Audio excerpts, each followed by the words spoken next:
कि उसमें जिंदगी थी और वो जिंदगी आदमियों का नूर थी। हालेलुया। उसमें क्या थी?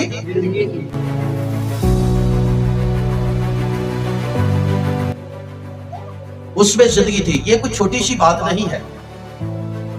आपको जिंदगी पाने के लिए भाइयों बहनों कहीं दाएं बाएं जाने की जरूरत नहीं है।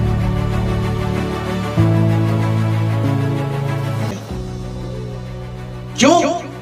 क्योंकि जिंदगी, जिस जिंदगी की तलाश में लोग हैं, वो जिंदगी खुदा का बेटा यीशु है। और जिसके पास खुदा का बेटा यीशु है, उसके पास वो जिंदगी है जिस जिंदगी की लोग क्या कर रहे हैं? तलाश कर रहे हैं। आमीन।